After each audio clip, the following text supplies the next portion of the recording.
WhatsApp everyone, welcome back to the channel. So आज की video में हम देखेंगे कि बिजनेस स्टडीज़ का क्या ओवरव्यू है, किस तरीके से हमारा एग्जाम आने वाला है, कितने क्वेश्चंस आने वाले हैं, हमें कितने बड़े बड़े आंसर्स को लिखना होगा, किस चैप्टर की कितनी वेटेज है, कौन सा चैप्टर कितने में कंबाइन है। इन्हीं सब बातों को हम आज डिस्कस करेंगे। सो चलिए कंसेप्ट समझते हैं।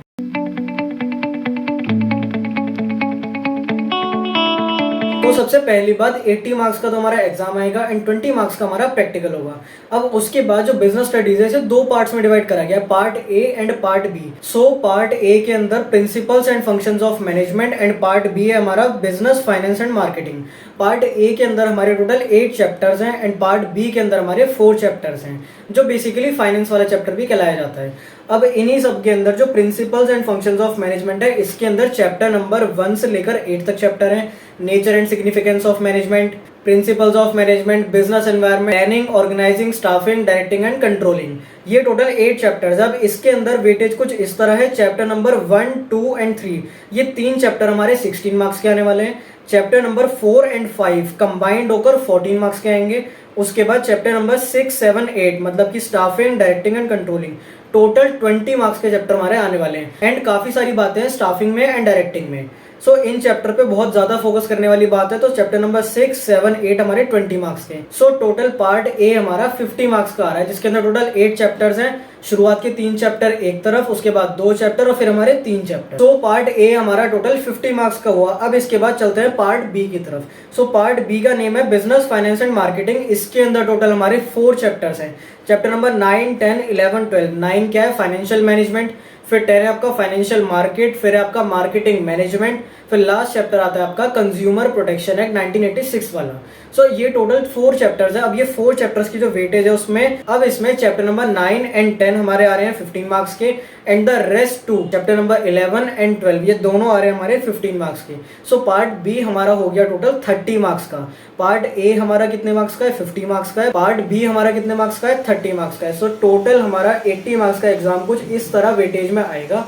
सो अब हमें ये तो पता पड़ गया कि चैप्टर कौन कौन से चैप्टर कितने कितने मार्क्स के आने वाले हैं। अब बात करते हैं जो एग्जाम का ओवरव्यू है, मतलब एग्जाम पैटर्न किस तरह आने वाला है। सो टोटल हमारे 34 क्वेश्चंस आएंगे, जिसमें 1 मार्क्स वाले 20 क्वेश्चंस आएंगे, तो 20 मार्क्स के हो गए। देन हमारे 3 मार्क्स वाले 4 क्वेश्चंस आएंगे, तो ये हमारे हो गए 12 मार्क्स के क्वेश्चन। सो फिर आएंगे हमारे 4 मार्क्स वाले 6 क्वेश्चन, तो ये 6 क्वेश्चन हो गए हमारे 24 मार्क्स के।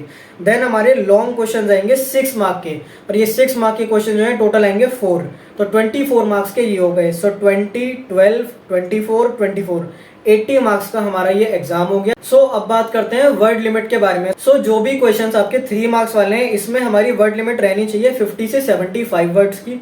देन हमारे 4 मार्क्स वाले क्वेश्चंस की रहनी चाहिए लिमिट 150 वर्ड्स के अबाउट, मतलब 150 वर्ड्स तक आपकी जानी चाहिए। सो अराउंड 120 टू 130 वर्ड्स तो आपका जाने ही चाहिए इसके अंदर।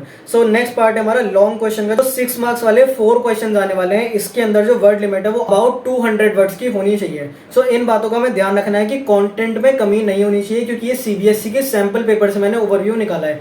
सो सीबीएसई के सैंपल पेपर के अकॉर्डिंग ये सारी बातों का हमें ध्यान रखना है कि हमारी वर्ड लिमिट के आसपास ही आपको लिखना है। जाकर आपको कम से कम 170 से 180 वर्ड्स तो लिखने ही है इसके अंदर, कि आखिर हम लोग पूरा उसे समझा कर आ रहे हैं। कुछ भी कंटेंट आपको शॉर्ट नहीं रखना है। अब इसका ये भी मतलब नहीं कि आप लोग कुछ भी लिख रहे हो उसके अंदर, मतलब वो रिलेटेड भी नहीं है टॉपिक से, आप फिर भी लिख रहे हो, ऐसा नहीं होना चाहिए। टॉपिक से रिलेटेड चीजें लिखनी है, लेकिन आपको वर्ड लिमिट का भी ध्यान रखना है कि सबसे पहले 3 मार्क्स वाले क्वेश्चन में आपकी 50 से 75 वर्ड्स लिमिट रहे। उसके बाद आपकी 4 मार्क्स वाले क्वेश्चंस में अबाउट 150 वर्ड्स की लिमिट रहे। देन आपकी 6 मार्क्स वाले क्वेश्चंस में आपके 200 तक की लिमिट रहे वर्ड्स की। मतलब आपको अच्छे से एक्सप्लेन करना है कि आपने क्या बताया है, कैसे बताया है, इस क्वेश्चन के अंदर क्या क्या बातें बताई गई थी, आपको अच्छे से एक्सप्लेन करना होगा। अब बात करते हैं केस स्टडी के बारे में। सो केस स्टडीज 1 मार्क वाले क्वेश्चन में भी होंगी, और ऐसा नहीं है कि सिर्फ 1 लाइन की केस स्टडी है। केस स्टडीज 3-4 लाइन की भी आ सकती हैं एग्जाम में, तो उसके लिए भी पहले से प्रिपेयर रखना है अपने आप को कि अगर जो केस स्टडी सॉल्व करने को आती है 1 मार्क में, तो वो भी हमसे होनी चाहिए। बड़े मार्क्स में तो केस स्टडीज आएंगे, लेकिन डायरेक्ट क्वेश्चंस भी आएंगे।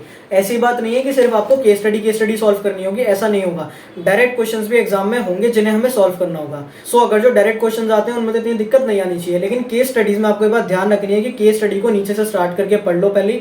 इसके ऊपर मैंने एक वीडियो बना रखी है कि हमें केस स्टडीज को कैसे सॉल्व करना चाहिए।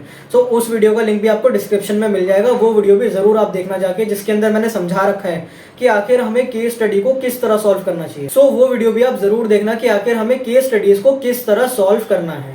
इसके बाद आपको ये बात ध्यान रखनी है कि आपका जो पेपर है वो ऑन टाइम फिनिश हो। अगर आपको केस स्टडीज को सॉल्व करने में दिक्कत होती है तो आप जरूर एक बार वो वीडियो देखना जिसके अंदर मैंने समझाया हुआ है कि आखिर हमें किस तरह केस स्टडीज को सॉल्व करना होता है, और विद इन 2 से 3 मिनट्स के अंदर ही आपके सामने आपका आंसर होगा। उसके बाद किन किन बातों का हमें ध्यान रखना है एग्जाम में, कि आखिर एग्जाम के पहले किन बातों का ध्यान रखना है, एग्जाम के बाद किन बातों का ध्यान रखना है, हमें क्या चीजें करनी है क्या चीजें नहीं करनी है एग्जाम से पहले, इसके बारे में पूरी डिटेल वीडियो मैंने एक बना रखी है। तो वो वीडियो का लिंक भी आपको डिस्क्रिप्शन में मिल जाएगा, तो जाके जरूर देखिएगा उस वीडियो को कि आखिर हमारे क्या डूज एंड डोंट्स हैं जो हमें एग्जाम में ध्यान रखने होंगे, एग्जाम करके आने के बाद भी और एग्जाम करके आने से पहले भी।